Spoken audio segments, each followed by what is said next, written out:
8 hours on an operating table, and I woke up to 61 missed calls. My throat felt like sandpaper from the breathing tube. My lower back was locked inside a stiff brace, and my hands were still shaking from the anesthesia. The phone on the tray table kept lighting up beside me. When I finally dragged it close, there was a voicemail from my father. His voice was calm, almost sweet. "Don't be upset, Vivienne. We sold your townhouse to help pay for Maribel's wedding. You were under, so I signed the papers for you. $610,000. It's handled. Handled." My home was gone while machines breathed for me. My sister's wedding was 19 days away.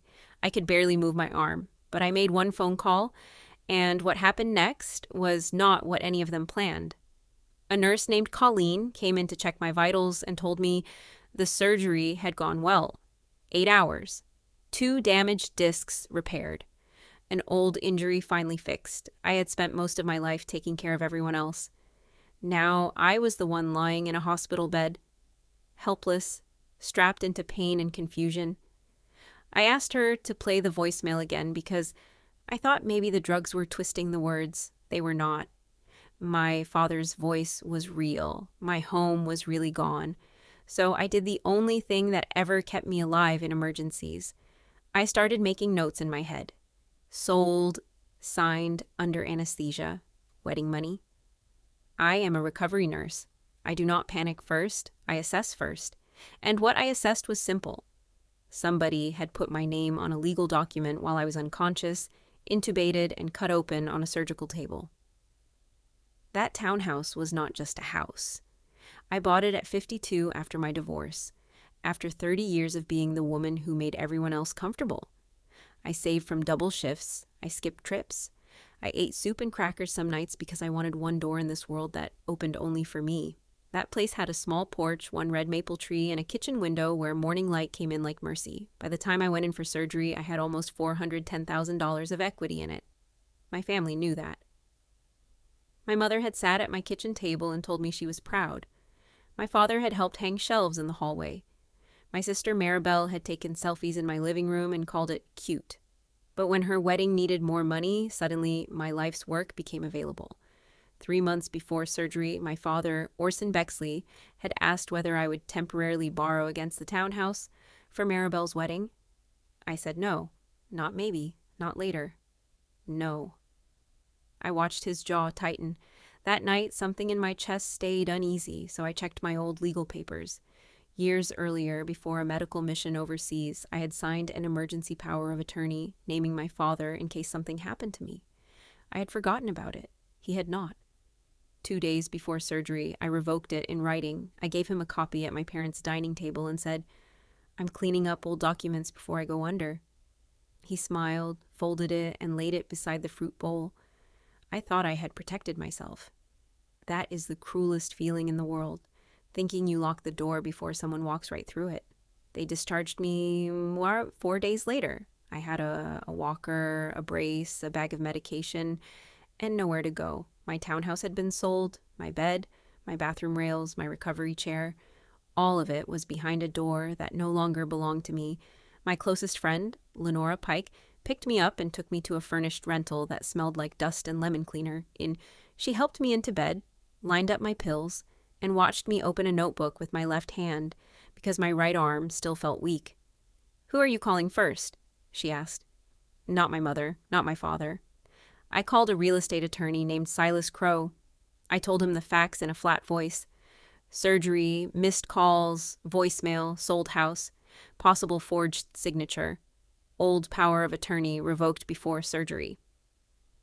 Silas went quiet, then said, "Vivienne, if they used revoked authority and signed while you were under anesthesia, that deed may be dead, but we prove it one step at a time." My parents came to the rental that evening with flowers and fake worry. My mother, blithe, kissed my forehead like I was still a child. My father stood near the door, hands in his pockets, wearing the sad face he used when he wanted forgiveness before confession.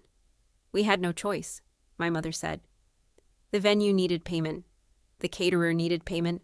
Maribel only gets married once." I stared at her. "You sold my home." She sighed like I was being difficult. "Vivienne, it was just a townhouse. You are strong. You can start over. Your sister needed this. Just a townhouse. The words landed harder than the surgery pain. My father added, You were always the capable one. We knew you would understand. I asked one question. Who notarized my signature? My mother looked down. My father looked away. Then he made his first mistake. Harlan handled the paperwork. Harlan, my father's old business friend. I wrote the name down the second they left. If you have ever been called selfish for protecting the one thing you built alone, keep listening. Because people like this do not stop when you cry. They stop when the proof enters the room. Silas moved fast. 2 days later, he pulled the county records and sent me the deed. The buyer's name was Harlan Creed, my father's golf partner, a man who had eaten Thanksgiving turkey at our table for years. The sale price made my stomach turn. My father had said $610,000. The deed said $390,000 cash. My home had not been sold for its value. It had been pushed under the table to a friend. Silas told me my father owed Harlan money from a failed storage unit project. Then the truth became sharp. My townhouse had not paid only for a wedding. It had paid my father's debt, with my sister's flowers placed on top to make it look noble. Then came the notary journal. The deed claimed I personally appeared and signed at 2:18 p.m. on the day of my surgery. At 2:18 p.m., according to my surgical record, I was under general anesthesia, intubated face down, with my spine open, and my blood pressure being recorded every 5 minutes. The hospital chart showed it clearly. 215 stable, 220 stable. Surgeon working on second repair. At the exact minute a notary swore I stood in front of her, I was unconscious, with a tube in my throat. I read that page again and again. This was not family drama anymore. This was a timestamp fighting a lie, and the lie was bleeding. My sister Maribel called the next morning. Her voice was not sorry. It was annoyed. "Why are you making this about you right now?" she said.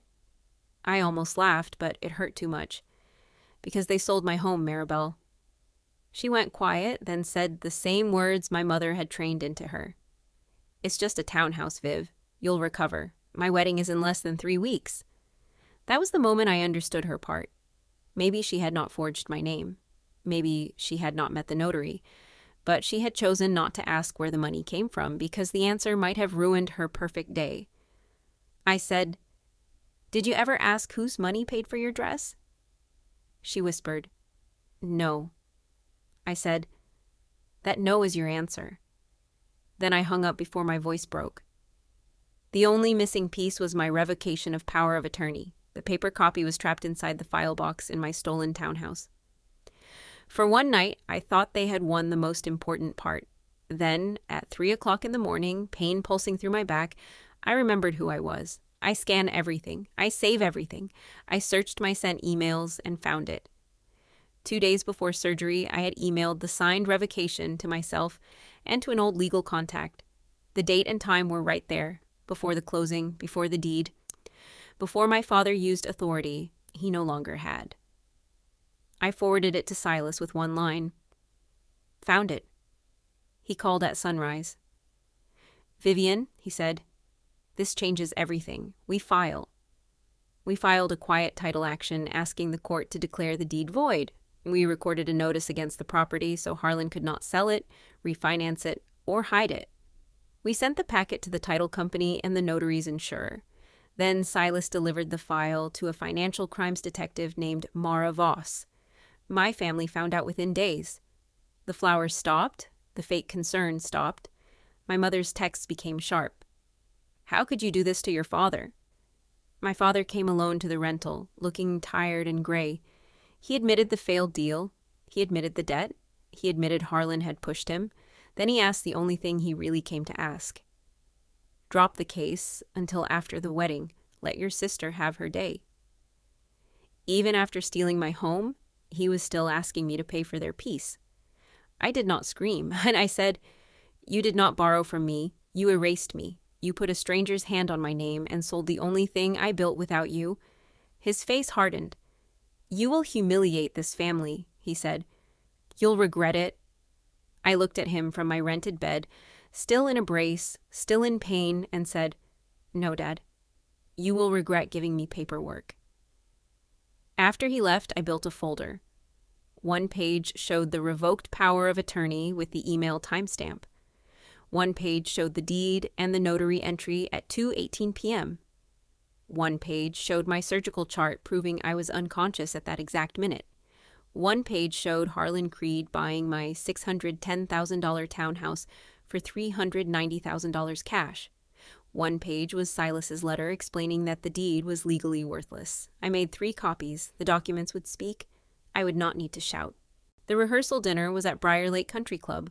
All candles, white linen, and borrowed dignity. My parents had committed fraud to impress Maribel's future in-laws, so I decided the truth belonged in front of them. My mother found me in the lobby and squeezed my arm hard enough to hurt. "This is not the night," she whispered. "If you embarrass us here, you lose this family forever. Is a townhouse worth that?" I looked at her pearls, her perfect smile, her cold eyes. "It was never just a townhouse," I said. "It was mine. That is why none of you respected it." Her face went pale. A bell rang for dinner. I picked up my cane and said, "Let's go in. I have a toast to give." My father gave me the opening himself. He stood during dinner, lifted his glass, and said, "A wedding like this takes sacrifice. I am proud of how this family came together, especially our strong Vivienne, always giving, always helping." The room turned toward me with warm smiles, so I stood, slowly, carefully, on my own 2 feet. "Since we are talking about sacrifice," I said, "I want everyone to know exactly what paid for tonight." My father froze.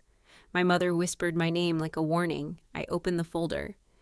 8 days ago, while I was recovering from spine surgery, I learned my townhouse had been sold. The deed says I signed it at 2:18 p.m.